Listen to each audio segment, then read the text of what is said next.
22 বছরের অপেক্ষার অবসান হলো। 22 বছর পর বাংলাদেশ ফুটবলে ভারতকে হারালো। 2003 সাফ সেমিফাইনাল ফিরে এলো 2025-এর নভেম্বরে। Congratulations Bangladesh team. মোরসালিনের একমাত্র গোলে বাংলাদেশ ম্যাচ জিতেছে।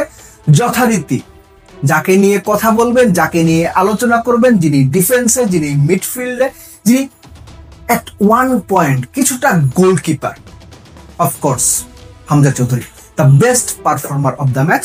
ম্যাচ নিয়ে কথা বলবো। ম্যাচটা আপনারা দেখেছেন। আমি পার্টিকুলারলি এই ম্যাচের বেস্ট মোমেন্ট মনে করি 31 মিনিটের সময় মিতুল মার্মা। এর আগে একটা ভিডিওতে আমি বলেছিলাম তাকে এই লেভেলের ফুটবলের জন্য যথেষ্ট প্রিপেয়ার গোলকিপার আমার কাছে মনে হয়নি। যখনই পেছন থেকে বিল্ড আপ করা হয়েছে বেশিরভাগ সময় তিনি তালগোল পাকিয়ে ফেলেছেন।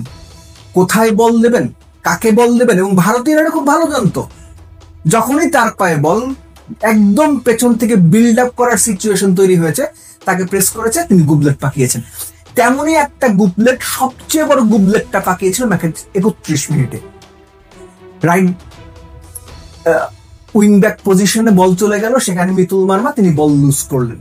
এবং আপনি যদি সিচুয়েশনটা তার মনে থাকে, মিতুল গোলকিপার মানে ডিবক্সেরও অনেকখানি বাইরে, হামজা তার থেকে কত 4-5 ফুট সামনে ছিলেন। হামজা খুব দ্রুত পরিস্থিতিটা বুঝতে পারলেন।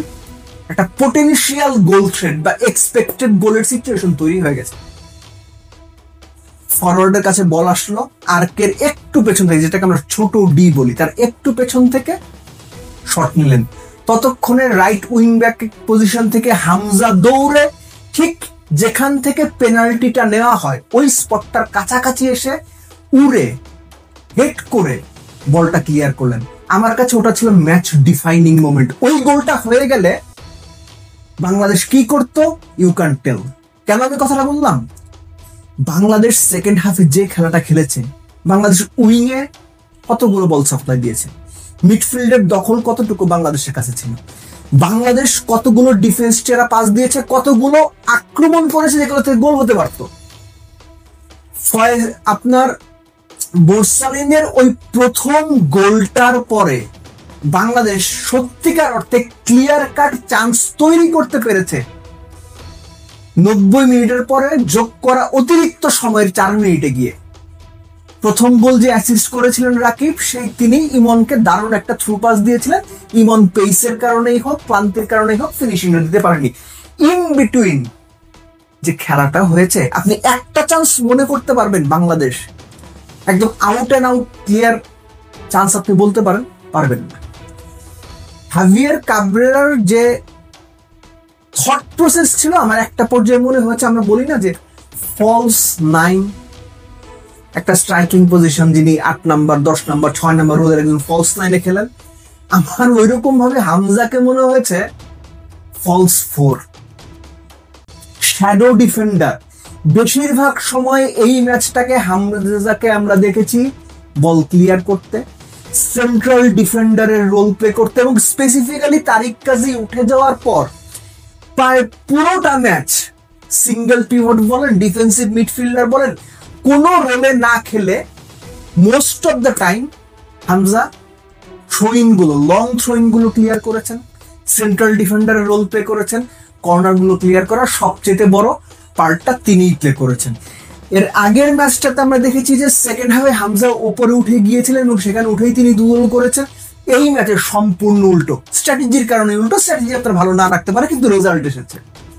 হামজাকে আমরা সেন্ট্রাল ডিফেন্ডার হামজা হিসেবে দারুণ একটা পারফরমেন্স দিতে দেখলাম। আর ফার্স্ট গোলটার কথা আমি বলবো যে ক্লাসিক্যাল কাউন্টার অ্যাটাক। এই গোলটা আসলে আমি যে তুলনাটা আসলে আমি দিতে চাচ্ছি, সাহস করে আসলে বলাটাও একটু ডিফিকাল্ট, যে বিশ্বকাপে অ্যাঙ্গেল ডি মারিয়া ফাইনালে যে গোলটা করলেন অ্যালেক্সিস ম্যাকঅ্যালিস্টারের পাস থেকে, ওই গোলটার কথা মনে আছে আপনাদের? একটা ক্লাসিক কাউন্টার অ্যাটাক, একেবারে ওই রকম না, কাছাকাছি। ভারত অ্যাটাকে ছিল, সেখান থেকে মোরসালিনের পায়ে বল আসলো, ভারতের 2 জন বোধহয় আপনার ওই সেন্ট্রাল মিডফিল্ডের কাছাকাছি পজিশনে ছিলেন। ফার্স্ট টাচে বলটা মোরসালিম লেফট উইংয়ে রাকিবকে দিলেন এবং Rakib had a very good sprint, দুর্দান্ত স্প্রিন্ট। বলার যেভাবে বল টেনে নিয়ে যেতে আমরা দেখি বা অভ্যস্ত বড় বড় নামী প্লেয়ারদের, এক্স্যাক্টলি এই লেভেল বিবেচনায় ওরকম করে তিনি বল টেনেছেন। ডান পায়ে যে বলটা তিনি মাইনাস করেছেন বা ক্রস করেছেন সেটাও মুরসালিনের উদ্দেশ্যে, এবং মোরসালিন শুধু পাঁচটা দিয়েই থামেননি রাকিবকে। রাকিব লেফট উইং দিয়ে দৌড়াচ্ছেন, মোরসালিন মাঝখান দিয়ে দৌড়াচ্ছেন এবং শেষ মুহূর্তে গিয়ে বলটা পেয়ে গেছেন, আলতো টোকায় বল জালে জড়িয়েছেন।